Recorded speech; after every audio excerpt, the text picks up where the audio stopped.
What if the dollar wasn't the world's top currency anymore? Picture this. While stocks and Bitcoin are soaring, a massive economic shift is unfolding quietly. Imagine an alliance of countries creating a new financial system, one that could challenge the dominance of the US dollar. Sounds like a thriller, right? Today we're diving into the latest updates from the BRICS summit and how this global shift could reshape everything from our investments to the price of your next coffee. By the way, if you think your wallet deserves a little backup plan, tap that like button and subscribe to stay prepared. Or hey, just do it because you think I sound like a news anchor on too much caffeine. With that said, let's jump in. And if you've been following the news, you might have noticed something huge just unfolded. No, it's not another Fed meeting with a minor rate change or Elon Musk making headlines. And no, it's not about Trump. This is bigger. I'm talking about a potential new world currency, and it's all thanks to the recent BRICS summit in Kazan, Russia. And BRICS, an alliance of nations aiming to challenge the US, now includes Brazil, Russia, India, China, South Africa, plus several newcomers. Together, these countries now outpace the GDP of the G7 nations. But BRICS isn't just a buzzword anymore. They're creating a new payment system called BRICS Pay, setting their sights on dethroning the US dollar as the world's main currency. However, despite all this, the dollar is actually gaining strength, and Russia might reconsider ditching it if Trump remains in office.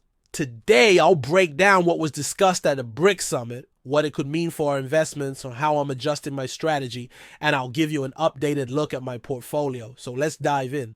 Let's start with the basics. How did BRICS reach the point where it now represents 34% of the world's land area, 36.7% of global GDP, 24.5% of all exports, and nearly 40% of industrial output?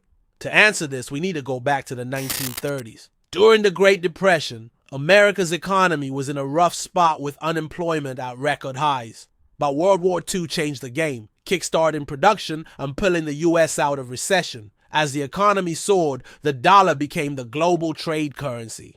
Then in 1944, the Bretton Woods Agreement established the US dollar as the world's reserve currency, linking many economies to the dollar. Fast forward to the 1970s, President Nixon removed the dollar's link to gold, beginning the fiat currency era and eventually a gradual decline of the dollar's dominance. Over the years, global conflicts, sanctions, and the strategic use of the dollar have driven BRICS countries to see it as a barrier to growth. They're now creating financial systems outside the dollar's control, exactly what these BRICS meetings focus on. At the latest summit, one of the boldest moves was the announcement of BRICS Pay, a new payment system designed to bypass the US dollar. This system's backstory is fascinating. In 2019, Switzerland's Bank for International Settlements began exploring central bank digital currencies, CBDCs, a global payment system to rival crypto.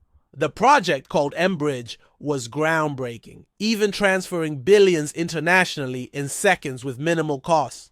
But a week ago, the BIS suddenly withdrew support. Rumor has it that they backed out because of mBridge's connections with China, the UAE, and Iran, all now members of BRICS. This led to speculation that Russia could use mBridge's framework for BRICS Pay.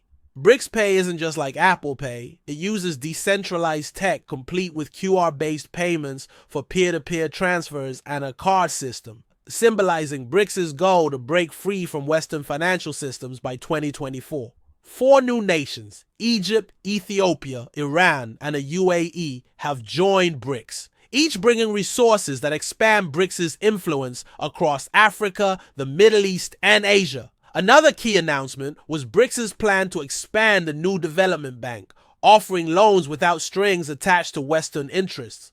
Unlike the IMF, which often requires reforms favorable to the US, the NDB plans to provide loans in the local currencies of borrowing countries, reducing reliance on the dollar and protecting these nations from US sanctions. So why does this matter? The US dollar has been the world's reserve currency for decades, supporting the US economy and enriching anyone with dollar-denominated assets. If BRICS has its way, this could change. Now, how could this impact my portfolio in stocks, Bitcoin, and real estate?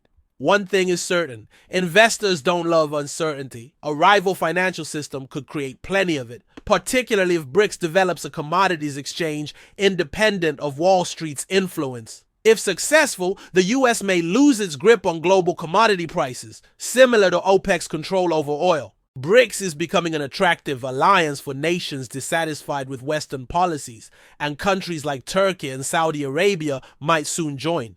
If this alternative system takes off, the dollar's role in global transactions could shrink. And if we keep printing more dollars to cover debts, we'll have more dollars chasing fewer goods domestically, meaning inflation will likely climb. From an investment standpoint, I ask, is there an asset class that could weather these changes, one that holds value internationally? UBS research shows that 85% of high net worth investors consider art a safer choice than traditional assets. With global demand for art surging, especially in Asia.